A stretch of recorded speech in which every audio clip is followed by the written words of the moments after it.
Good morning, guys. Been busy this morning, ran around, stopped at Sam's Club.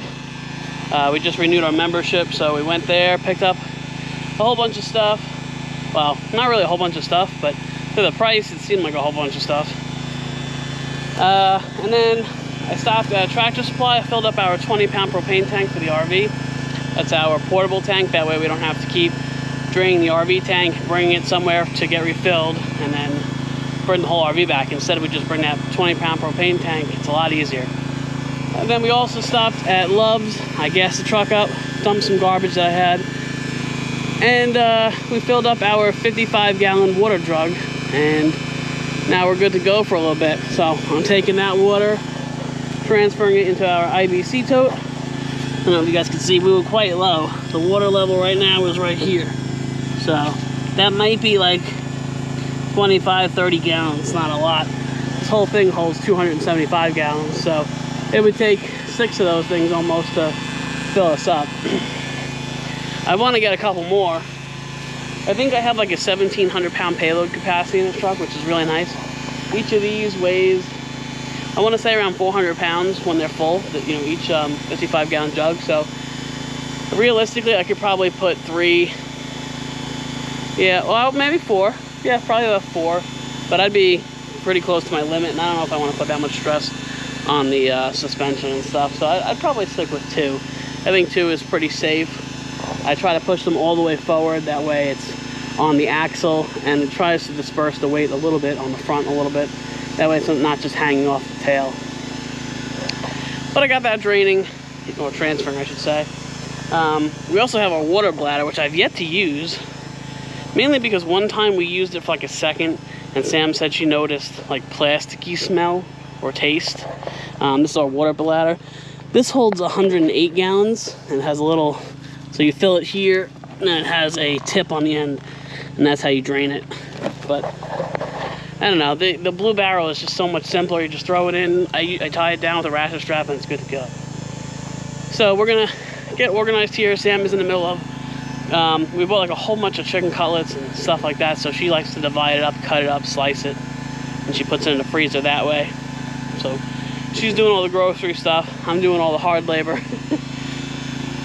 Got the generator on for a little bit because it's hot today. I mean, we're getting some pretty decent solar, so we probably could just run it off of solar, the air conditioner, but I figure, you know, I gotta run it for the pump anyway.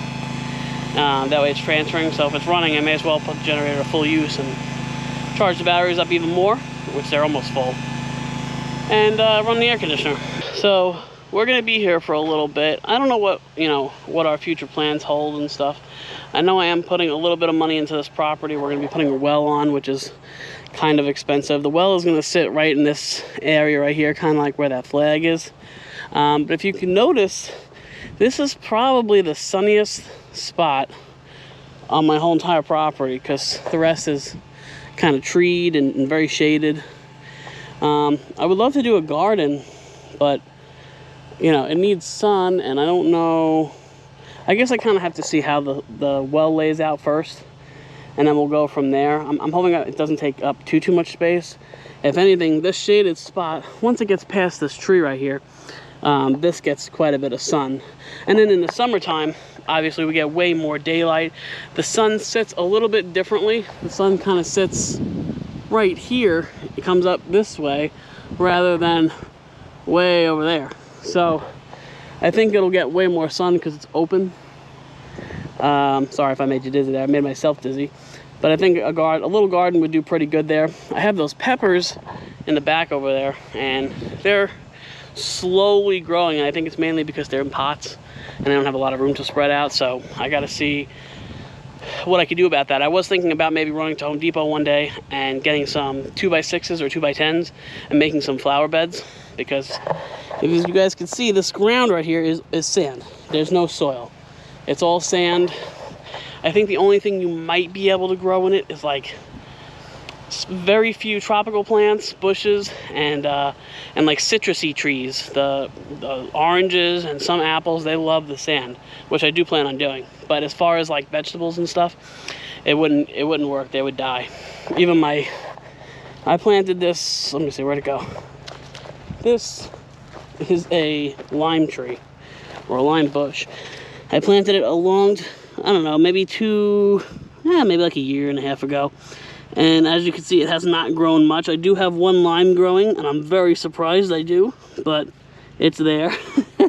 I thought when the guy came in to move our shipping container, I thought he ran it over, which would have sucked because I've been working on that for so long, and for it to just be ran over in 2 seconds would really blow. Yeah, so we did have a pine tree here. I had to cut that down. I didn't have to, but I did because it's way easier to get the RV in. I can get it on a sharper angle. And now she's kind of just good to go, and it's easier pulling it in and out. Alright guys, we just got back. I found 2 more rain barrels that I buy from this guy in town. He always has a whole bunch. He picks them up from some warehouse. They're food grade, and they had like flavorings for sports drinks in them. And then they empty them, and I guess he picks them up for free and sells them. So, got 2 more of those, rinsed them out. Also brought 4 jugs. These are 5 gallons a piece. So we have about 100, actually almost about 200 gallons here in the truck, which is the equivalent, plus 2 5-gallon gas cans, which is the equivalent of about 1,600 pounds. And the truck is actually handling it quite well. She's obviously squatting, but she accelerates perfectly normal. You know, the braking you can definitely feel a little bit extra, but she brakes great. Handle's really nice. I was taking it slow though because, you know, it's a lot of weight and I don't want them to tip over, even though I did throw a ratchet strap around them so they don't slosh around. But I'm gonna load them up into the IBC tote, and we should be good for, I want to say, I'm kind of hoping till we get the well, honestly, which is in about 4 to 5 weeks. I'm really gonna try to like be, you know, pay attention to how much water I'm using, but we'll see what happens.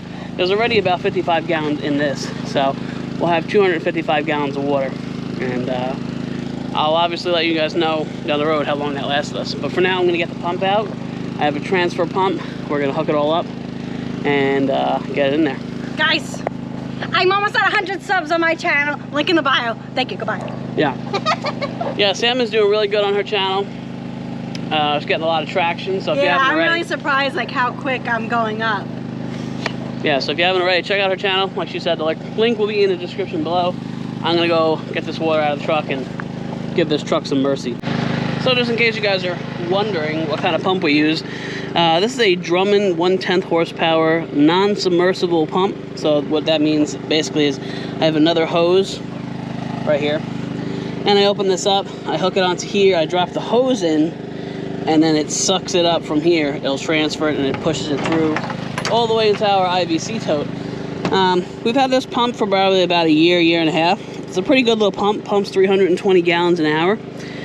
So this will probably take about, I want to say about a half hour to do all 3 of these and get us squared away. But you can buy these at Harbor Freight. Not sponsored. Wish they would sponsor me. The CEO of Harbor Freight is a multi-billionaire, so I think he could, you know, spare some money. If you're watching this video and you're looking for a sugar baby, I'm available. I am annoying. I like to eat, and I don't shut up. But I make good food. She does make good food.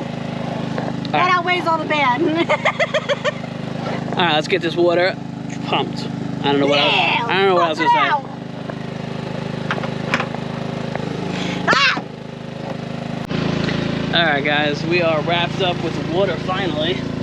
Took about 40 minutes to do it all. Hang on. Ooh, weird angle. Just wanted to show you guys. So we were about, I think about up to here before. Now we're all the way up here.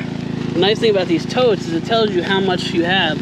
So we're sitting at maybe 230 gallons, 235 gallons right now, which is fantastic. Plus, that I had 4 of those 5-gallon totes.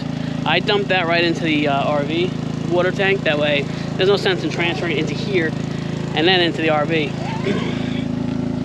All right. So, good to go on that for a while. Good to go on the RV for a minute. There's a storm. I don't know if it's gonna hit us, if it's gonna blow over. It did start getting a little windy, but now this cloud was over there, So I don't know if it's just gonna blow by us or not. I do have one of these rain barrels, this one over here. It's upside down right now, but the whole top is cut out. And I usually lean the awning down, and you can see how this water, this is AC condensation, but it's dripping. But when it pours, it all comes down to this one corner, and it'll go into my IBC, or into my rain barrel. And I use that for stuff like washing my hands, or watering these little peppers, which I really need to transfer, or, you know, whatever. So, just not drinking water. I could probably, because I could just, you know, sanitize it, put some bleach in there, the appropriate amount, and then just have sanitized water. But I have this whole tank for that, so we're pretty good to go. I'm just going to do a quick walk around, make sure I don't have anything out here that can't get wet. And then Sam's inside right now making us some lunch slash dinner. I don't know, it's like right in the middle. It's kind of weird. We're running a bit behind. This whole time change thing has really got me messed up. The sun is going down today at 5:36. It's horrible. And it, you know, as soon as the sun goes down, it gets dark. The dogs think it's bedtime, so they're lost. But not much I can do about it. So I'm gonna jump inside and eat. I'm probably gonna put an ending on this video. I just kind of wanted to get you guys updated on what's going on here. We do have a service contract for a well to be installed in about 5 weeks, maybe sooner, we'll see. Pretty excited about it. We just sent in for the permit and the plans. You know, you kind of have to mark where you want it, and if they send it in, it gets approved, and then they come here. I think it's about a 2-day process between digging the well, putting the casing in. They leave the trucks here overnight so it like settles good, and then they install the pump. After that, we can get an electric permit, which is really nice. So we'll have power on the property as well, and we'll be in pretty good shape. It'll be really nice. I won't have to run this generator as much. Just with all these cloudy days and such short sunlight now, you know, we don't get enough solar to really run the AC too much. During peak hours I can, but then after that it just starts draining the batteries. And I like having the batteries for at night because we run the fans and we watch TV at night, and you know, I edit videos, so I need to charge my laptop. But yeah, anyway, I'm gonna put an ending on this video, guys. Hope you are doing great. I'll see you guys in the next video. Bye, guys.